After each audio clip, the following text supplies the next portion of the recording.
প্ৰথমতে আমি গোলাঘাট জিলা যিসকল সাংবাদিকে আহি পেলাই আজি আমাৰ এই কাৰ্যসূচীত আমাক প্ৰতিবাদ কৰাত সহায় সহযোগিতা আগবঢ়ালে তাৰ বাবে আমি সকলোকে সাংবাদিক বন্ধুক আমি ধন্যবাদ জ্ঞাপন কৰিছোঁ। আজি আমাৰ এই প্ৰতিবাদটো হৈছে আমি সৰুপথাৰ সমজিল্লা ডাম্পাৰ মালিক সন্থা আমাৰ চালকসকলৰ দ্বাৰা প্ৰতিবাদী কাৰ্যসূচী। এই প্ৰতিবাদটো আমি কৰিবলগীয়া হৈছে বিগত প্ৰায় 5 মাহ দিন ধৰি পেলাই বিভিন্ন কাৰণবশতঃ আমাৰ ডাম্পাৰসমূহ প্ৰশাসনে চলাচল কৰাত বাধা আৰোপ কৰি আহিছে। এই বাধা আৰোপ কৰিছে কিয়? অসম আপোনালোকে সকলোৱে জানে ডাম্পাৰসমূহ আমাৰ ইয়াত চলাচলৰ মূল উৎসৰ কেন্দ্ৰবিন্দু হৈছে উৰিয়াম ঘাট। উৰিয়াম ঘাটৰ পৰা আমি শিল বালি কঢ়িয়াই আনি বিভিন্ন জেগাত সৰবৰাহ কৰোঁ। এই সৰবৰাহ কৰাৰ ক্ষেত্ৰত যি পাছ লাগে, আমাক টিপি লাগে, সেই টিপিসমূহ গোলাঘাট বন সংমণ্ডলে বন্ধ কৰি ৰাখিছে।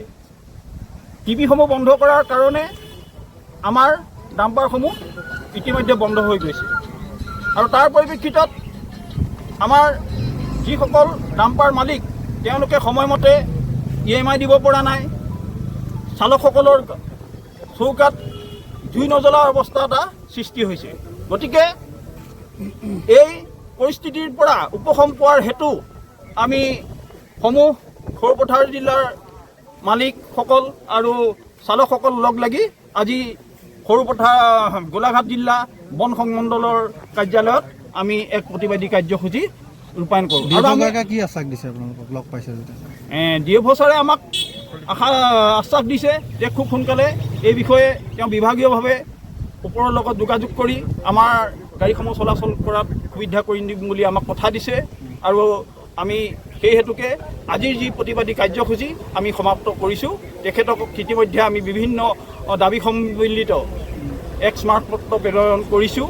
গতিকে আমি আশা কৰিছোঁ খুব সোনকালেই যেন আমাৰ ডাম্পাৰসমূহ চলাচল কৰাত সকলো পৰ্যায়ত প্ৰশাসনিকভাৱে হওক বা আমাৰ ৰাইজৰ ফালৰ পৰাই হওক সুবিধা কৰি আমাক জীয়াই থাকিবলৈ প্ৰেৰণা দিয়ে যেন।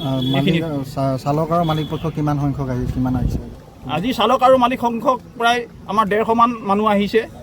আমি এই 150 মানুহৰ জৰিয়তে আজি প্ৰতিবাদী কাৰ্যসূচীটো ৰূপায়ণ কৰিছোঁ। আমি অপেক্ষা কৰিম কিছুদিন, যদি আমাৰ দাবীসমূহ পূৰণ নকৰে পৰৱৰ্তী পৰ্যায়ত আমি সকলো ডাম্পাৰ গোলাঘাট জিলা বন সংমণ্ডলক আমি সমজাই দিবলৈ আগবাঢ়ি আহিম। ধন্যবাদ।